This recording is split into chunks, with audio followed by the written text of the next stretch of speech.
Unfolding Bud. Unfolding Bud by Naoshi Koriyama.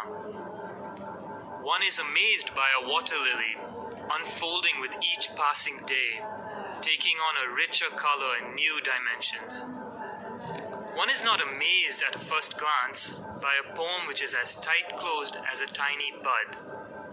Yet one is surprised to see the poem gradually unfolding, revealing its rich inner self as one reads it again and over again.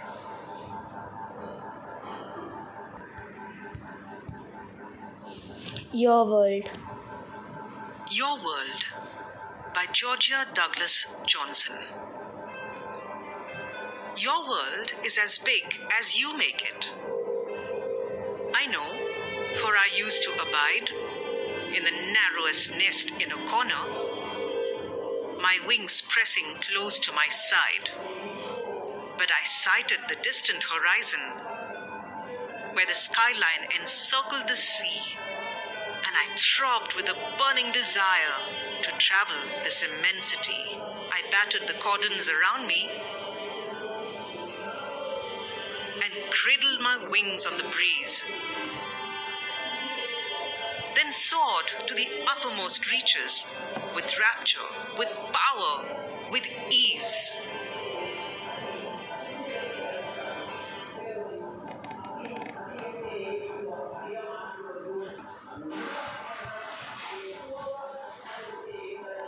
Feathered Friend by Arthur C. Clarke. Sven Olsen smuggled his pet canary, Claribel, on board the space station. Although I'm not a psychologist, I must admit that his selection was very sensible. Claribel weighed practically nothing. Her food requirements were tiny. And she was not worried, as most animals would have been, by the absence of gravity.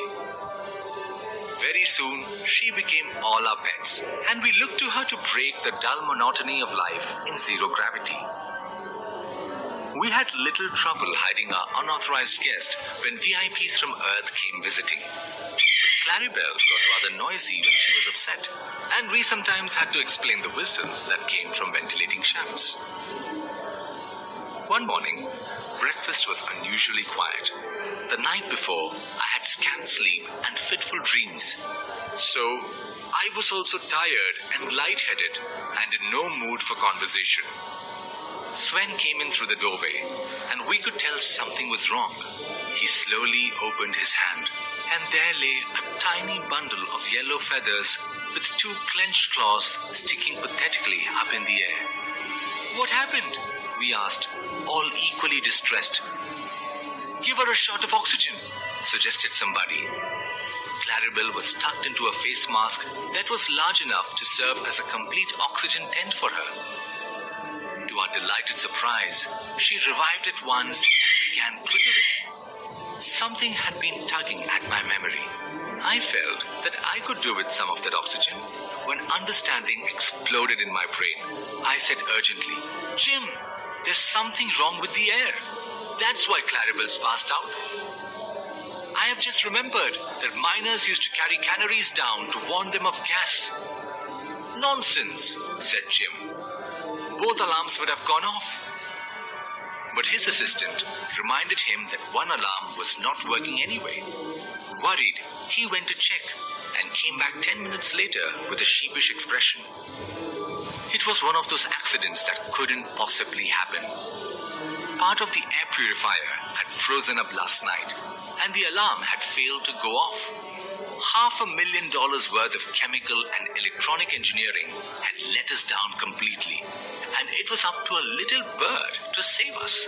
Claribel turned out to be a double security measure at practically no extra expense.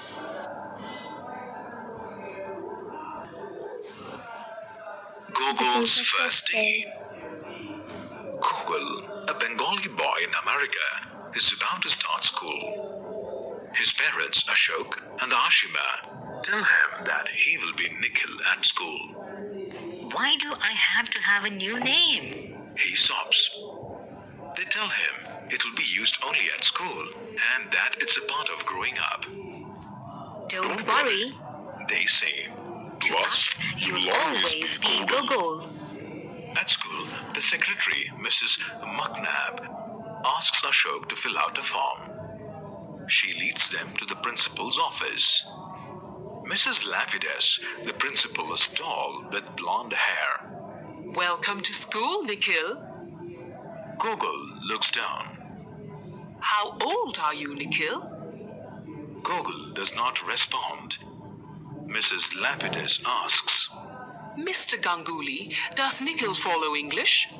Of course, Ashok says. In order to improve it, Ashok addresses Gogol in English. Go on, Gogol. Tell her how old you are. What did you call him? Mrs. Lapidus asks. That's what we call him at home. But his good name is Nikhil. Mrs. Lapidus frowns. Good name? Is Nikhil his middle name? Mrs. Lapidus asks. No, it's not, Ashok says, beginning to lose patience. But he doesn't respond.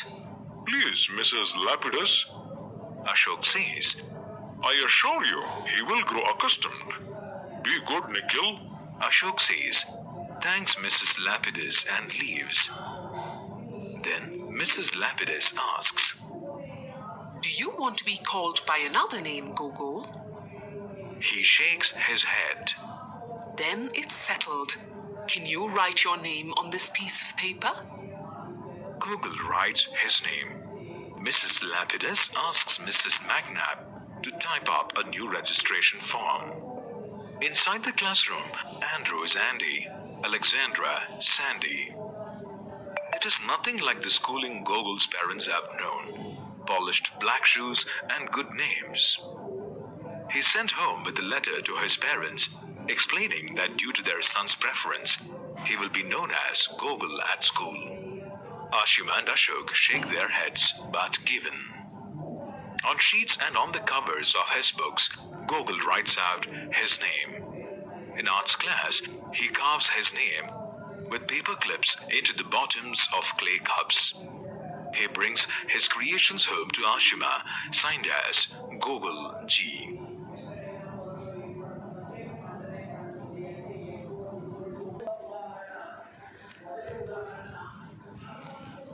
That Little Square Box by Arthur Conan Doyle. The speaker, traveling from America to England, sees two men board the ship and is immediately suspicious of a little square box they are carrying. Read on to solve the mystery of this strange object. I walked away and sat on a coil of rope away from the rushing passengers. I heard a whisper behind me. Glancing through a gap, I saw the passengers who had joined us at the last moment glancing round uneasily. They laid a dark, square object upon the deck. It somehow looked dangerous. I felt a horrible sense of misgiving. The tall man, Flanagan, as his companion called him, peered in for several minutes.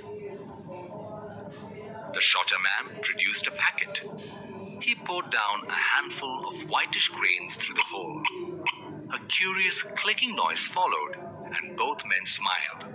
We won't need it until tonight, said Flanagan, as they bore the mysterious little box away. It was clear to me that this was some dangerous plot. They probably intended to sacrifice themselves and the entire ship in one great explosion. I decided to follow them. Following the villains after dinner, I hid myself in one of the lifeboats. The deck was deserted now. We were to let it off at 10 sharp, said a voice. Yes, it will make a noise in the newspapers, said another voice. Shall you or I pull the string? Stop, I screamed. I sprang out, intending to stop them. Let it off, Mullah. I'll hold him, said Flanagan. As he held me, I saw the other pull the string. The side of the box flew out and let off two grey carrier pigeons. Shortly after our departure from America, the New York Herald reported a match that was pulled off between the birds of John H. Flanagan of Boston and Jeremiah Muller of Lowell from the deck of the ship Spartan at 10 o'clock in the evening. As some captains are against sporting events aboard their ships, utmost secrecy was maintained by confining the pigeons in specially invented traps, which sprung sharp at 10 o'clock despite facing some small difficulties at the last moment.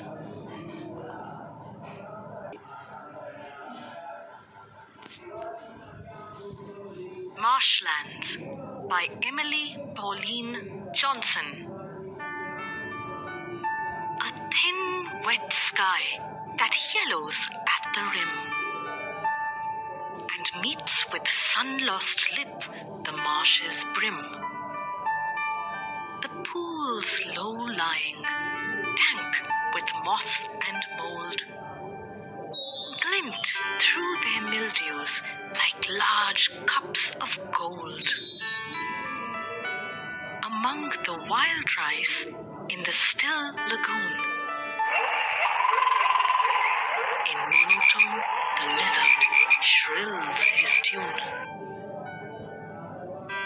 The wild goose, homing, seeks a sheltering where rushes grow and oozing lichens clink. Late cranes with heavy wing and lazy flight sail up the silence with the nearing night. And like a spirit, swathed in some soft veil, steals twilight and its shadows o'er the swale. Hushed lie the sedges and the vapors creep, thick, grey and humid, while the marshes sleep.